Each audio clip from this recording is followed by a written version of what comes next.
এতিয়া Hindi is also' one of the official language of Assam, ঠিক আছে। অসমীয়া মানুহে অবভিয়াছলি এইটোলৈ প্ৰটেষ্ট কৰি আছে বা ইহঁতৰ মানে মনৰ কথা নুবুজাকৈ অসম গভৰ্ণমেণ্ট অলৰেডি এইটো ইমপ্লিমেণ্ট কৰি দিছে। কিছুমান মানুহে বিশেষ এজন MLA ক সেইটোৰ কাৰণে দায়ী কৰি আছে বা এজন দুজন MLA ইহঁতক মানে সেইটোৰ কাৰণে ৰেছপনচিবল বুলি কৈ আছে। কিন্তু মই যি ভাবোঁ, চাওক, এজন ভাৰতবৰ্ষৰ এজন পলিটিচিয়ান আছে যাক ভাৰতবৰ্ষত কোনেও ছিৰিয়াছলি নলয়। তেখেতৰ নাম হ'ল ৰাহুল গান্ধী। ৰাহুল গান্ধী মষ্ট প্ৰবাবলি 2024 বা 2025 এটা শ্লোগান দিছিলে। শ্লোগানটো তেখেতৰ নিজৰ আছিলে না বেলেগ কোনোবাই দিয়াটো তেখেতে কৈছিলে মই নাজানো। অসমীয়া যাতে এই শ্লোগানটোক ছিৰিয়াছলি লয়, ঠিক আছে। শ্লোগানটো আছিলে জিচকি জিতনি আবাদী উচকি উতনি হিস্সেদাৰী, ঠিক আছে। কথাটোৰ মানে হ'ল যদি তোমাৰ জনসংখ্যা বেছি হয়, ঠিক আছে, তোমাৰ হিস্সেদাৰী ইমানে বাঢ়ি যাব, ঠিক আছে। এতিয়া অসমত কাৰ্বি লেংগুৱেজ আছে, মিচিং লেংগুৱেজ আছে, ঠিক আছে। বড়ো বাৰু one of the official language, কিন্তু কাৰ্বি লেংগুৱেজৰ ওপৰত হিন্দী লেংগুৱেজটোক প্ৰাধান্য দিয়াৰ কাৰণটোৱে হ'ল ইহঁতৰ জনসংখ্যা বাঢ়িছে, ঠিক আছে। এতিয়া চাওক, মই এই ভিডিঅ'টো মই বেংগলৰ পৰা মানে বনাই আছোঁ। চাওক, মই যোন ৰাজনৈতিক দলে এইটো ইমপ্লিমেণ্ট কৰিছে অসমত, মই ইহঁতৰ এণ্টি নহয়, কাৰণ ময়ো হিন্দুত্ববাদী। কিন্তু কিছুমান জেগাত যে মোৰ ইহঁতৰ এই হিন্দীৰ প্ৰতি যে প্ৰেম, তেখেতৰ প্ৰেম থাকক, কোনো অসুবিধা নাই, কিন্তু তেখেতে এই যে চাপি দিয়াৰ মানে এই যে হিন্দীটোক যে মানুহৰ ওপৰত যে ফ'ৰ্চফুলি মানে দি দিয়াৰ মানে এই চাইক'লজিটো, এইটোক মই একদম বেয়া পাওঁ, ঠিক আছে। ৰিচেণ্টলি আপোনালোকে জানে যে বেংগলতো ইহঁতৰ চৰকাৰ মানে গঢ়িছে। আজিকালি আমি কি চাই আছোঁ, যোনটো এৰিয়াত বঙালী মানুহৰ জনসংখ্যা বেছি, তাতো যি মাইকিং বা যি ধৰণৰ এনাউন্সমেণ্টবোৰ হৈ আছে, সেইবিলাকত আমি চাই আছোঁ বাংলা ভাষাটোক আঁতৰাই সিহঁতে লাহে ধীৰে হিন্দীটো সোমাই আছে। মানে কালি মোৰ ঘৰৰ ওচৰত ব্লাড ডোনেশ্যন কেম্প এটা আছিল।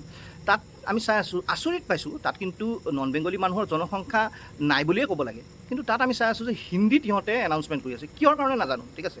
তো ছেইম বস্তুটো ইহঁতে অসমত কৈছে। এতিয়া অসমীয়া আৰু বঙালী মানুহৰ মাজত মই এটা ডিফাৰেঞ্চ পাওঁ যে অসমীয়া জাতীয়তাবাদ, অসমীয়া মানুহৰ ভিতৰত বেংগলৰ মানুহৰ যে বঙালী জাতীয়তাবাদ তাতকৈ অলপ বেছি, ঠিক আছে। মানে অসমীয়া জাতীয়তাবাদটো অলপ বেছি, কিন্তু সেইটো থকা অৱস্থাটো যদি ইহঁতে অসমত হিন্দীটোক অফিচিয়েল লেংগুৱেজ কৰিছে, এতিয়া বেংগলত এইটো হ'বলৈ আৰু বেছি দিন নালাগে। অসমত এই হিন্দীত কথা পতা মানুহৰ জনসংখ্যা যিমান, তাতকৈ বহু গুণ বেছি বেংগলত, ঠিক আছে। অসমত যেনেকৈ আমি শুনা পাইছোঁ ৰিচেণ্ট টাইমত কাৰ্বি আংলঙত বা বেলেগ কোনো জেগাত যে কাৰ্বি ম'ম' চাইনিজ গো বেক, তো কাৰ্বি বা অসমীয়া মানুহ ইহঁতৰ কাৰণে চাইনিজ হয়। আমি বঙালী মানুহো মানে ইহঁতৰ কাৰণে মানে বিশেষ এটা মানে গুৰুত্বপূৰ্ণ জাতি নহয়, মানে আমিও ইহঁতৰ কাৰণে বাংলাদেশীয়ে হয়, ঠিক আছে।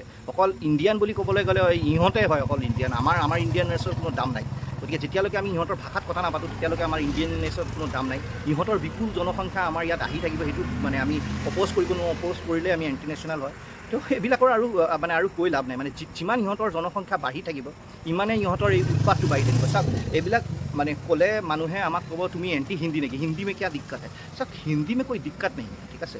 মোৰ ঘৰৰ ওচৰৰ যদি মোৰ বন্ধু বান্ধৱ, ঠিক আছে, বা যিকোনো অচিনাকি মানুহৰ লগত যাৰ লগত মোৰ কোনো মানে ক্লেছ নাই, ঠিক আছে, তেখেতৰ নামটো মই মোৰ ঘৰৰ আগত লগাম নেকি? মানে মোৰ ঘৰৰ আগত নেম প্লেটটো মোৰ নিজৰে হ'ব, নহয় জানো? অসমত অসমীয়া ভাষাহে চলিব, বেংগলত বঙালী ভাষাহে চলিব, মহাৰাষ্ট্ৰত মাৰাঠী ভাষাহে প্ৰথম প্ৰাধান্য পাব লাগে। গতিকে মই আনৰ নামৰ নেম প্লেট যেতিয়া মোৰ নিজৰ ঘৰৰ আগত নলগাওঁ, সেইটোত মোৰ কোনো দিক্কত হয় না নেহি হয়, সেইটো মই প্ৰশ্নৰ উত্তৰ কিয় দিবলৈ যাম না, ঠিক আছে। ঠিক তেনেকৈ অসমত আমি অসমীয়া ভাষাত বাহিৰত আমি বেলেগ কোনো ভাষা আমি কিয় সেইটোক অফিচিয়েল লেংগুৱেজ কৰিবলৈ যাম, নহয় জানো? কিন্তু এতিয়া জিচকি জিতনি আবাদী বাঢ়িছে, সেইকাৰণে মানে মোৰ কোনো দিক্কত নাই সেইটো লেংগুৱেজত, কিন্তু আমি কিয় এইবিলাক কৰিবলৈ যাম? এতিয়া যদি অসমত কালি যদি কোৱা হয় যে তোমাৰ তামিল লেংগুৱেজৰ লগত কিবা দিক্কত আছে নেকি, তেন্তে তামিল লেংগুৱেজটোকো অফিচিয়েল লেংগুৱেজ কৰি দিয়া হওক। উড়িয়া লেংগুৱেজত কিবা দিক্কত আছে নেকি, তেন্তে বেংগলত উড়িয়া লেংগুৱেজটো অফিচিয়েল কৰি দিয়া হওক। এই ভাষালৈ এই যে অত্যাচাৰটো না, এই অত্যাচাৰটো অকল মাত্ৰ এটা ভাষাক লৈয়ে হৈ আছে। গোটেই ভাৰতবৰ্ষত আপুনি যদি চায়, সেই এটা ভাষাক ফ'ৰ্চফুল ইমপ্লিমেণ্টেশ্যন কৰাৰ কাৰণেই হৈ আছে। আৰু এই ফ'ৰ্চফুল ইমপ্লিমেণ্টেশ্যন কৰাটো কিন্তু এনে বেছলেছ নহয়, মানে এনে হাৱাত ইহঁতে কৰি দিয়া নাই। কিন্তু ইহঁতৰ জনসংখ্যা, মানে আমি কৈ আছোঁ না, যাৰ মানে এই কাৰ্বি চিনি গো বেক শ্লোগান যেখেতসকলে দিছিলে, ইহঁতৰ জনসংখ্যা য'ত বাঢ়িছে, ইহঁতে ভাষাৰ নামত অত্যাচাৰ আৰম্ভ কৰিছে। এইটো অসমতো হৈছে, বেংগলততো কৈ লাভ নাই। বেংগলততো বঙালী মানুহৰ ঘৰত এতিয়া বঙালী মানুহ জন্ম লোৱাটো বন্ধ কৰি দিছে, ইহঁতে অকল মহাপুৰুষে জন্ম দি আছে। তো বেংগলতো হ'ব, আৰু বঙালী মানুহে একোৱেই নকয়। আৰু তথাপিও এতিয়া অসমৰ কাৰণে আৰু ক'বলগীয়া একোৱেই নাই, ঠিক আছে। আপোনালোকে এইটো ফল ভোগ কৰিয়ে আছে, ঠিক আছে। আৰু এইটোৰ কাৰণটো অকল এটাই হয়, জনসংখ্যা বৃদ্ধি। ইহঁতৰ জনসংখ্যা বৃদ্ধিৰ কাৰণে ইহঁতৰ ভাষা চলি আছে। এতিয়া ক'বলৈ একোৱেই নাই, কি কৰে গড নোজ।